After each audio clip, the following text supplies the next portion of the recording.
This is Matthew chapter 8. Jesus heals a man with leprosy.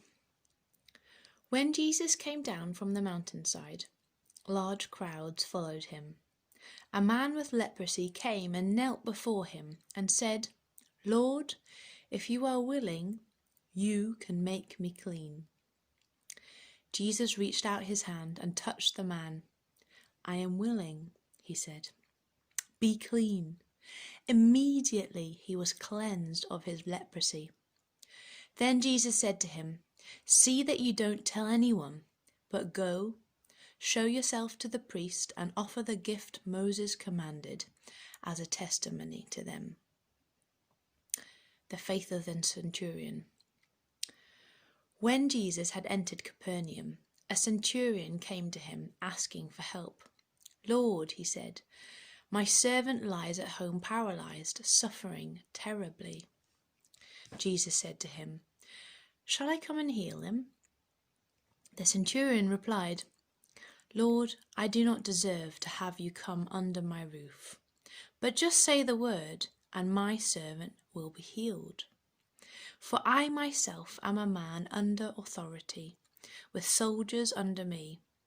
I tell this one, 'Go,' and he goes, and that one, 'Come,' and he comes. I say to my servant, 'Do this,' and he does it."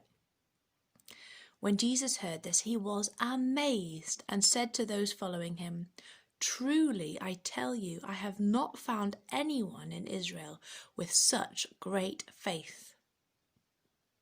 I say to you that many will come from the east and the west and will take their places at the feast with Abraham, Isaac, and Jacob in the kingdom of heaven. But the subjects of the kingdom will be thrown outside into the darkness, where there will be weeping and gnashing of teeth." Then Jesus said to the centurion, "Go, let it be done just as you believed it would."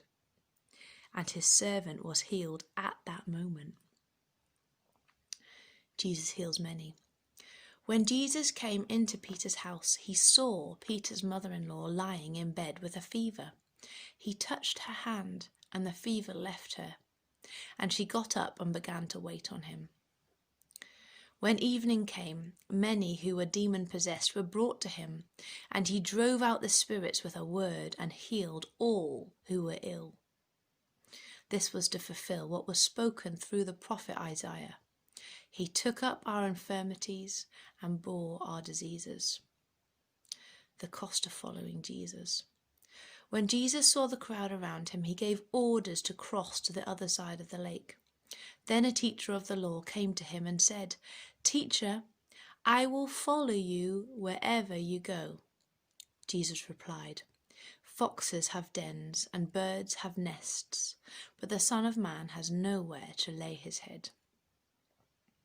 Another disciple said, "Lord, first let me go and bury my father."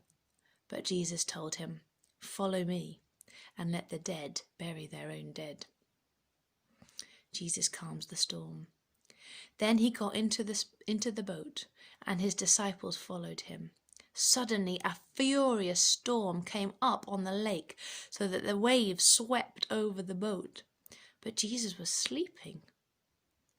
The disciples went and woke him, saying, "Lord, save us! We're going to drown." He replied, "You of little faith, why are you so afraid?" Then he got up and rebuked the winds and the waves, and it was completely calm. The men were amazed, and they asked, "What kind of man is this? Even the winds and the waves obey him." Jesus restores 2 demon-possessed men. When he arrived at the other side in the region of Gadarenes, 2 demon-possessed men coming from the tombs met him. They were so violent that no one could pass that way. "What do you want with us, Son of God?" they shouted. "Have you come here to torture us before the appointed time?" Some distance from them a huge herd of pigs were feeding. The demons begged Jesus, "If you drive us out, send us into the herd of pigs." He said to them, "Go." So they came out and went into the pigs. And the whole herd rushed down the steep bank into the lake and died in the water. Those tending the pigs ran off, went into the town and reported all this, including what had happened to the demon-possessed men. Then the whole town went out to meet Jesus, and when they saw him, they pleaded with him to leave their region. I don't have very much to say about this passage, just to highlight what response the disciples had when they were in the boat after Jesus had shushed the storm.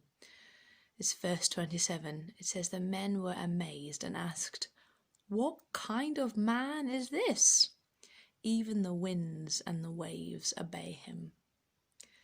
And I guess that is the question that we all have to ask ourselves. What kind of man is this Jesus? We read about him in this chapter. He heals a man with leprosy.